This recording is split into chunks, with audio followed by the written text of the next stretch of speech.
আসসালামাইকুম স্বর্ণা পেজে সবাইকে স্বাগতম। আপনি এরকম তেল ছাড়া আমের মোরব্বা আচার বানিয়ে নিতে পারেন আর 1 বছর সংরক্ষণ করে এই আমের আচার খেতে পারেন। আমের পিলটা একদম পুরোপুরি পাবেন যখন আমের সিজন চলে যাবে।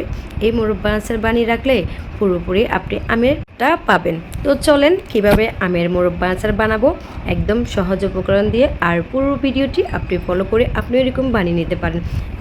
এখানে আমি 10টা আম নিয়েছি, এই 10টায় হবে আমার 20টা, যেহেতু এখানে 2 পিস করা হবে, একটা আমকে 2 পিস করা হবে। তো আমি সবগুলো আমকে ছিলে তারপরে 2 পিস করে নিয়েছি। তো 2 পিস করে নেওয়ার পরে এগুলোকে ভালো করে ধুয়ে একটা কাঁটা চামচের সাহায্যে এগুলোকে আমি ছিদ্র করে নেব। মেন তো এই মোরব্বা আচারের এটাই, আপনি যখন কাঁটা চামচ দিয়ে ভালো করে ছিদ্র করে নেবেন, এই চিনি শিরাটা ঢুকবে, এই স্বাদটা মোরব্বা আচারের স্বাদটা দ্বিগুণ হবে। তো আমি একটা কাঁটা চামচের সাহায্যে সবগুলোকে ছিদ্র করে নিয়েছি। দেখছি কতটা ছিদ্র হয়েছে, এটা চিবলে যখন পানি বাইর হবে তখন বুঝবেন আপনি। তো এগুলো ধুয়ে নিয়ে আপনি চুন ব্যবহার করতে পারেন।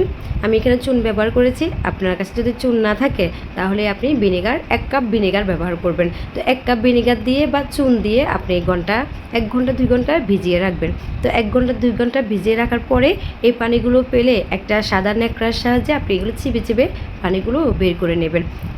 ভিডিওর পাকে একটা কথা বলা, যদি আমার ভিডিওটি ভালো লাগে অবশ্যই আমাকে সাবস্ক্রাইব করবেন, লাইক কমেন্ট শেয়ার করবেন, আর পরবর্তী ভিডিও দেখার জন্য অবশ্যই কমেন্ট করে জানাবেন।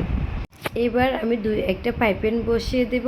এই পাইপেনের মধ্যে 2 কাপ চিনি দেব। তো 2 কাপ চিনির জন্য অবশ্যই 3 কাপ পানি দিতে হবে আপনাকে। এখানে আমি 3 কাপ পানি দিয়েছি, আর এখানে তেজপাতা আর চিনি, তারপরে এলাচ দিয়ে আপনি যখন চিনি দেওয়ার পরে পানিগুলো ফুটে উঠবে তখন এগুলো দিয়ে দেবেন। তো এগুলো নেড়ে ছেড়ে এগুলোর জন্য আপনার পানিগুলো বলক ফুটে যাবে। এই পর্যায়ে আপনি আমগুলো সবগুলো দিয়ে দেবেন। তার ফাঁকে আপনি অবশ্যই 1/2 চা চামচ লবণ দেবেন। তো লবণ দেওয়ার পরে আপনি আমগুলো এক একটা করে সবগুলো আম ঢেলে দেবেন। তো ঢেলে দেওয়ার পরে বেশি খুন্তি দিয়ে লাড়বেন না, তাহলে আমগুলো ভেঙে যাবে। তো আপনি একটা একটা দেওয়ার পরে হালকাভাবে আপনি খুন্তি দিয়ে একটু নেড়ে দিবেন। নেড়ে দেওয়ার পরে এইভাবেই আপনি একটা ঢাকনা দিয়ে ঘুরে দেবেন। ঘুরে যখন দেবেন এগুলা বরফ চলে আসবে, আপনি কিন্তু খুন্তি দিয়ে আর লাড়তে পারবেন না। যখন লাড়বেন না এটা ভেঙে যাবে। তো অলরেডি আমার আচারগুলো হয়ে গেছে, মোরব্বা আচার। তো আমি একটু নেড়ে ছেড়ে এখন নামিয়ে ফেলবো। একটা আচার যেহেতু আপনি রোদে শুকাতে হবে, তো একবারই আপনি একটা ডালার মধ্যে সবগুলো মোরব্বা আচার ঢেলে দেবেন। তো ঢেলে দেওয়ার পরে আপনি একটা খুন্তির সাহায্যে সবগুলো উল্টিয়ে দিয়ে আপনি রোদে এক ফাট করে রোদে শুকাবেন, তাহলে রোদগুলো ঢুকবে আর যে চিনির শিরাটা ভিতরে ঢুকে এই স্বাদটা বাড়বে। তো আমি সবগুলো উল্টিয়ে দিয়েছি এক পাশ। আর আপনারা অবশ্যই পুরো যদি ভিডিওটা দেখেন এরকম করে শুকাবেন। তো আমি এখানে কিছু সৌন্দর্যের জন্য একটু ঝাল ঝাল লাগার জন্য শুকনা মরিচের গোটাগুলো দিয়েছি। এটা আপনার ইচ্ছা, থাকলে দিবেন না থাকলে দিবেন না। এটা আমি একটু ঝাল লাগার জন্য আর একটু সৌন্দর্যের জন্য দিয়েছি।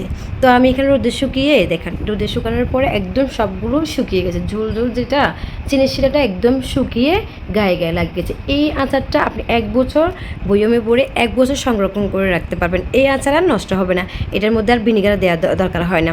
এই আচার আপনি 1 বছর সংরক্ষণ করে রাখবেন, এই আচার আর নষ্ট হবে না, ফ্রিজে রাখতে হবে না। তো আর যদি ভিডিওটি ভালো লাগে অবশ্যই আমার লাইক কমেন্ট শেয়ার করে জানাবেন, আর কোথাও যদি ভুল হয় অবশ্যই কমেন্ট করে জানাবেন। অবশ্যই একটা সাবস্ক্রাইব করবেন, নতুন আইডি অবশ্যই সাবস্ক্রাইব করে পাশে থাকবেন। তো সবাই ভালো থাকবেন, আল্লাহ হাফেজ, আসসালামু আলাইকুম।